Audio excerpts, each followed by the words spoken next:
Let's talk about why Milton was there the whole time. Dog. I'm making a Milton t-shirt. Like, I looked over at Aisha and said, why is he there?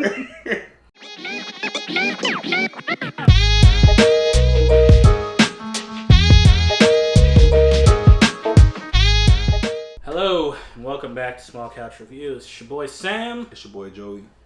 Thank you for joining us here on a very small couch where we can talk about all things pop culture. And today we are talking about The Suicide Squad.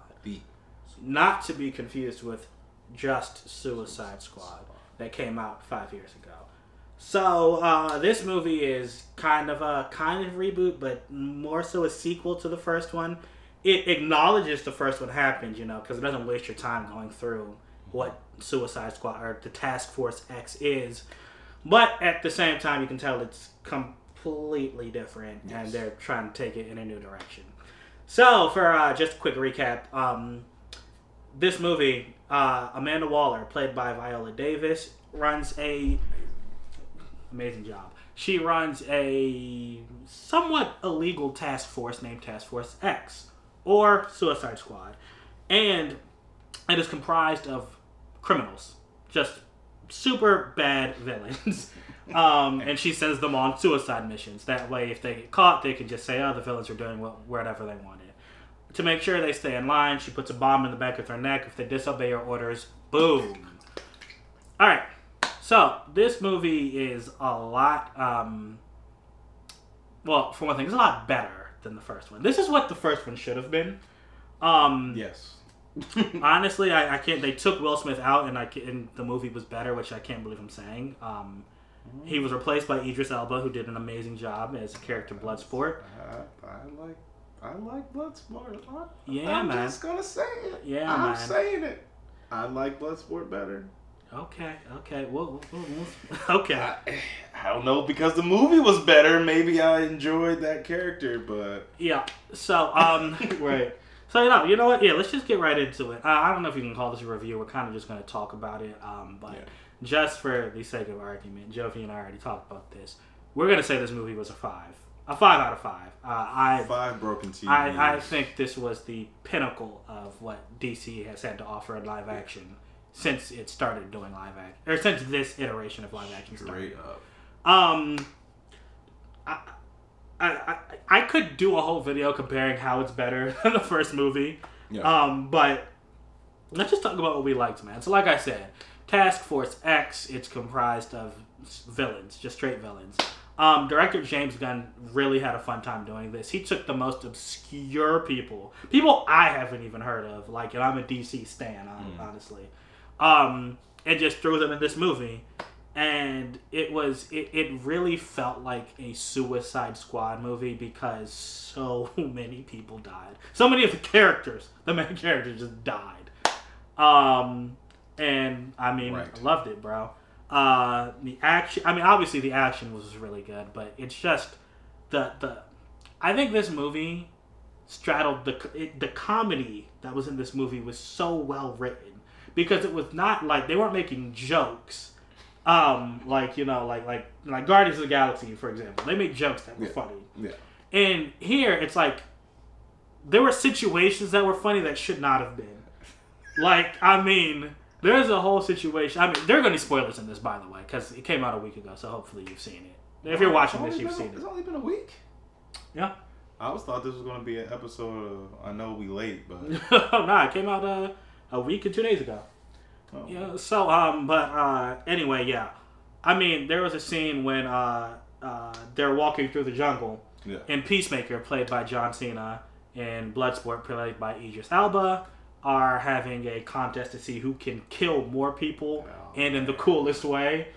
And, when they find out they're doing it, and they just massacre a camp, and then they find out that it was just full of people they should not have killed. They're all freedom fighters. They were all freedom fighters. I busted out laughing at it. It shouldn't have been funny, but it was. It was hilarious. And the shark. King Shark came and threw up. Yeah, man. It's like, that was her friend. She just threw up. Oh yeah, yeah. That was another thing. I loved King Shark. I'm all over the place with this, but yeah. Sylvester Stallone. I mean, the characters were great. I loved all the characters were great. Every single one of them had a moment to shine. Even though it seemed like there was it seemed like this movie had like a Harley Quinn movie in the background because she had her whole other thing going on. Yeah. And I even dug that. You know what that, I mean, that's a very weird statement, and I agree. I actually fucking loved it. I was just like, this is cool. Because I think her character is so, I mean, I say dynamic in a sense, like, we wanted to see that.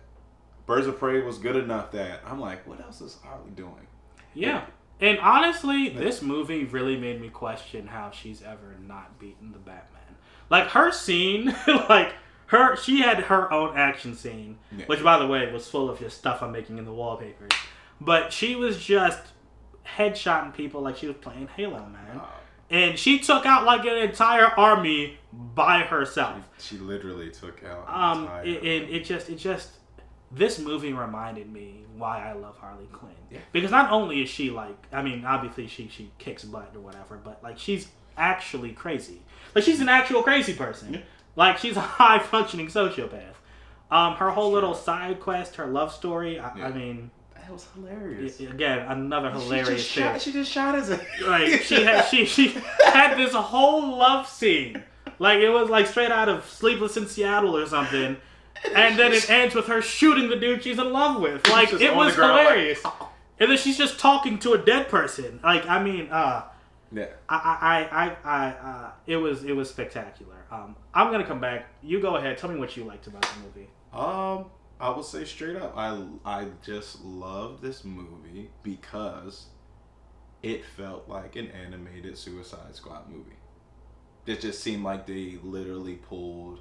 I mean, James did an amazing job. He just knows how to. You on a first name basis with him? Yeah, me and James, we hang out. I wasn't there for the tweets though.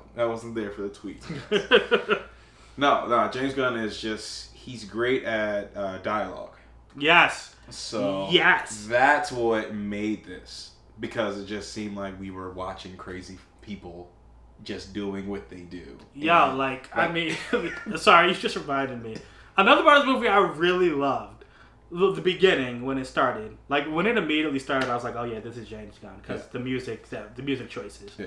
But when they showed the team go on and they were talking to TDK, the dialogue on that plane was amazing. They're like, what is TDK? It's like, it's my name. It's my name. Your name is letters? It's like, all names are letters. Like, I mean, like... The freaking weasel drowning.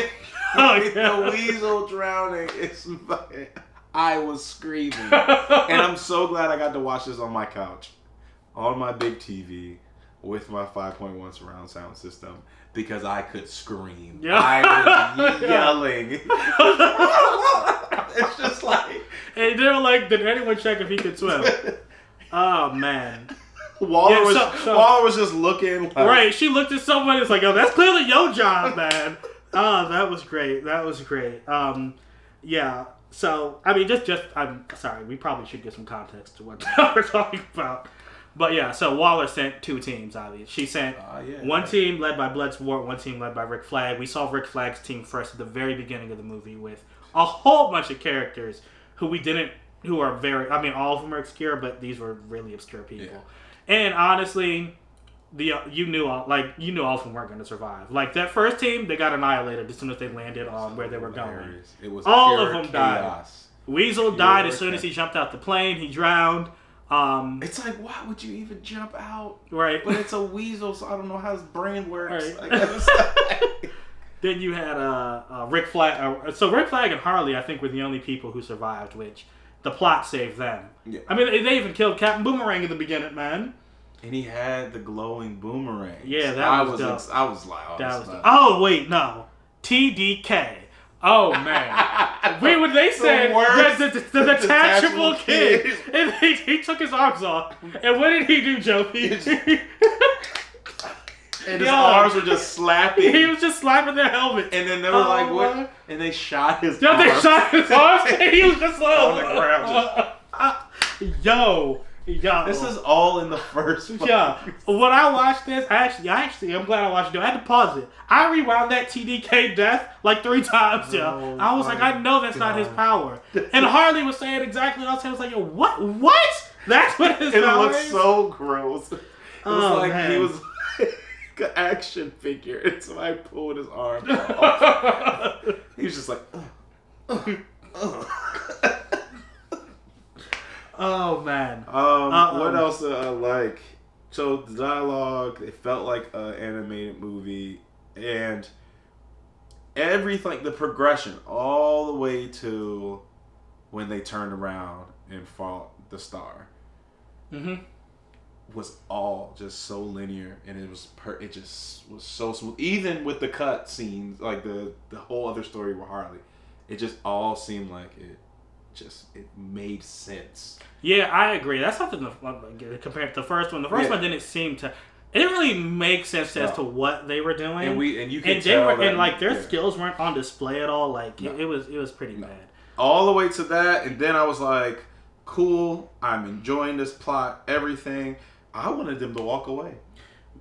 I actually wanted them to walk away at the end from the star. Yeah, I was just like. So no, I see. That's what I loved about this movie, though. Because Bloodsport, he's like, the only reason he's doing this is for his daughter. He didn't want to be there. Yeah. But he's leading the second team with John Cena's Peacemaker, Polka Dot Man, who actually turns out to be really cool. So am I the only one that knew about Polka Dot Man before this movie? I knew who he was. And I was like, they made him cool. Like, he was cool. He was cool, and then his mom the whole time. Yeah, all he sees is his mother. That was hilarious.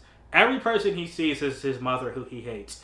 So he's in a club dancing with women, and they all look like his mom. That joint was funny. Like little stuff like that. Again, like you said, it's not a joke. Right. It shouldn't be funny. That's horrible. That man was brainwashed, but he was traumatized. Yes. And then King Shark, like obviously, my favorite part of this movie, the rat woman, rat catcher too. Oh, yeah, she was such a sweetheart, man. Yeah. Like, I can't believe she was in prison. She was fantastic. She was great. Did crimes. I don't know why she was in a maximum security prison, though. Right. And she was, what the hell did you her do? character was great. All, the people they focused on, the rat catcher lady. Rats are terrifying. How about this? Rats are terrifying. Yeah, Idris Elba was scared of him, man. And he's an assassin. When they all came at the end and went inside, I was squirming. That was too much. And I'm like, why did they? Is that what they would look like if there was that many rats down the street? Right. What'd you think? Peacemaker's getting his own series. Oh, I'm here for it. I'm here for it too. I think he needs John some Cena major. Killed that. Yeah, he did a really good job. And apparently, he the entire tour for the movie, he was in his costume.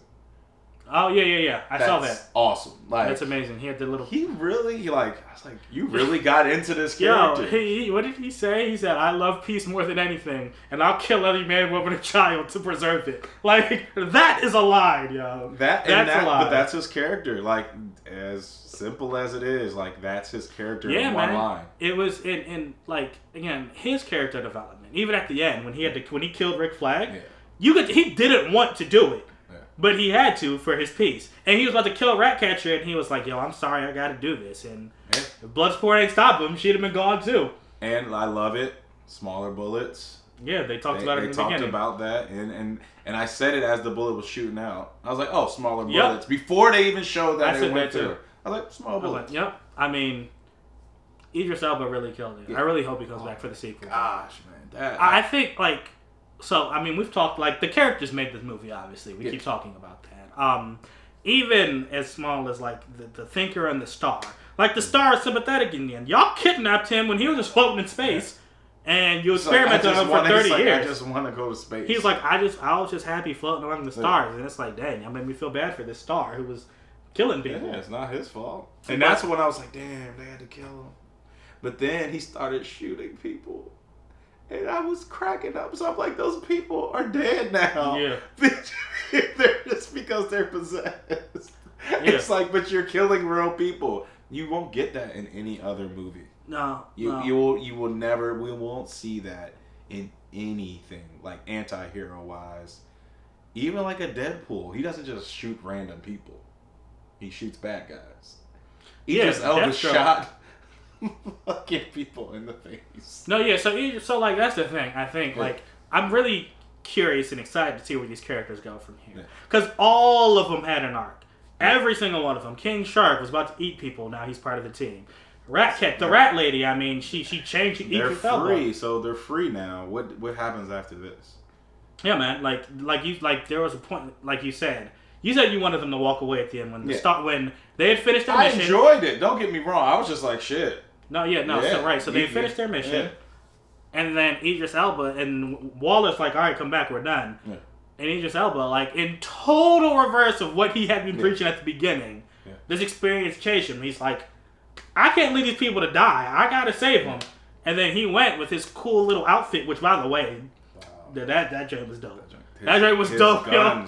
His suit was like that, and I love his helmet. Yeah. But yeah, I mean, he went out there, and Ratcatcher followed, and Polka Dot Man followed, and Harley and all of them, and I mean, they saved the day. Yeah. Like, I mean, it was a really good movie. Villains saved the day. That's.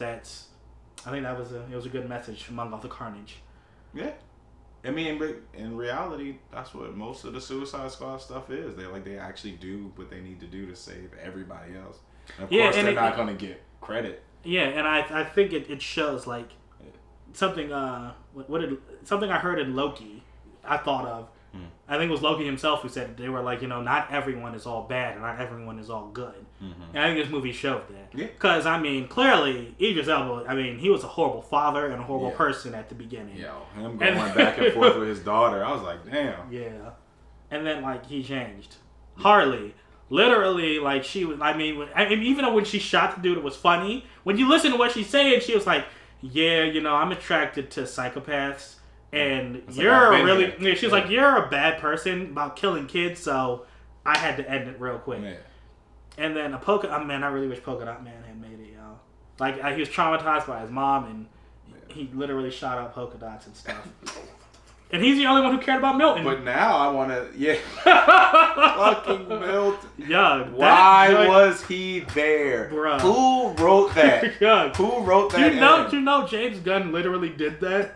Because I bet you he didn't think people would notice. But me and you noticed. This man is carrying grocery bags the whole time.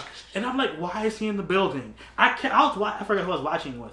And they were like, he's the driver. I was like, so why isn't he in the car? And then when they were going up planting the bombs, I was like, he's not doing anything. He's still there. And then when he got shot, there. and Idris Elba said, wait, Milton was with us? Yo, that joint. Who's Milton? I felt validated. When they said, who was Milton?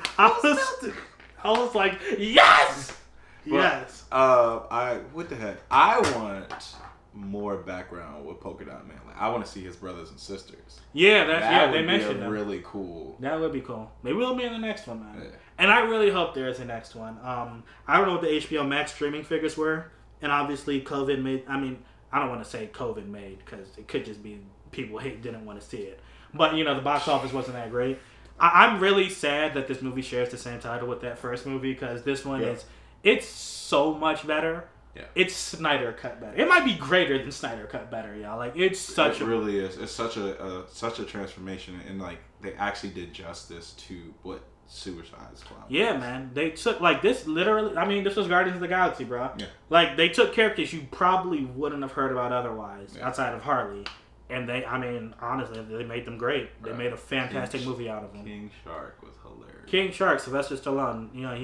He might have been outside of Rat Lady. He might have been my favorite part of the movie. A bird. He was like fake mustache. It's like no, it's not. It's not a disguise. You're a giant shark. Right, yo. I'm happy he made it too. Yeah. I didn't think he was gonna make it. What I didn't understand was bullets don't pierce his skin, but those little things like ate through his skin. No, I don't know what those were. The little fish things, which also makes you think: how'd they get the bomb in his skin? That's true. Yeah, if it can't, well, who knows? Maybe a needle can. Oh, something I want to mention though: Amanda Waller. Yeah. As horrible a person as she is, when you found out what the mission actually was, where she sent Peacemaker to do, I was thinking the whole movie. I was like, yo, I really want them to kill her, but in real life. If I was running a government organization, I would hire her on the spot, yo. She gets the She job gets the job done. She gets it done, yo. Like What? seriously. Like, what if they go she's a high function. She's again like for her to know she's a black woman in charge in this country, and for her to know what this country did and still be okay with it and be like, "Yep, you gotta go stop this." Like, I don't know. I don't know what is in her mind, but like they did everything right because the next step is Peacemaker being in the head of the Suicide Squad. Like, it all makes sense now. Yeah, It's like whatever. Like they're rolling it all together, and I was like, oh, if he's dead, then what happens next? And clearly, and then we see he's not. Yeah, like I honestly think they chose him. I think they chose him because they need him to do this redemption arc or whatever. He's the only one left, I guess, they can control, and like, he needs it. And James Gunn's in charge of this 8-episode episode order. So it's just gonna be so good. Yeah, I'm looking forward to it. Cause like when you think about it, it's like really, I'm supposed to watch a show about this douchebag. Yeah. But maybe we'll see something, and again, he has to redeem himself. His background is not horrible. Like, because he literally killed like the good guy on the team. The only one of them who didn't have a bomb in his head. He killed him. But I guess it was Waller's orders, so who knows? But anyway, like we said, Suicide Squad, we were gushing over it. That's why I said this probably wasn't a review. If you stuck with us the whole time, thank you. Yeah. I don't know if there's anything I disliked in this movie. I guess maybe it's just it was. I don't know. I mean, like the beginning scene. No, I liked it. I liked the death. I don't really think I disliked anything in this movie. That's really, and I'm really thinking about it. Not even down to like, I think the CG was good, which I mean, it better had been. This movie was almost $200 million. So, yeah. I guess if I had to say it, maybe Starro. No, not even that. No, I like that 10 times better than the freaking villain from the first one. You mean yeah, that lady. It's like, why are you? What is? Yeah, and I mean, like, yeah, like, and I mean, like, and even like, I guess you call Starro the secondary antagonist, the generals, the people in charge of the country. I mean, they were good. I mean, they were at least they were understandable bad guys. They weren't evil for the sake of evil. You know what I mean? So that was pretty good. I love how this movie was also cut up into chapters. It was really nice, and I loved the way they transitioned them. The little visual effects they used were pretty cool. So, yeah, man, I actually don't have a complaint with this movie, like at all. And that's hard for me to say. I'd really have to think hard about it. It was, but it's a good time. It's a good time. Very good time. Rated R, so very violent. There's a lot of language, so don't watch it with your kids. But you know, sometimes you just turn on a movie and you just want to enjoy it, and this was that. And I would highly recommend it. Straight up, I don't have anything else to say. We ain't got nothing else to say. Go watch it if you haven't. Please. Hopefully you have. If you have, comment let us know if we missed anything. I know we ranted on and on about the characters, but if there's something else we missed that was awesome, please let us know what you thought in the comments below, like Jovi just said. And until next time, we out. Deuces.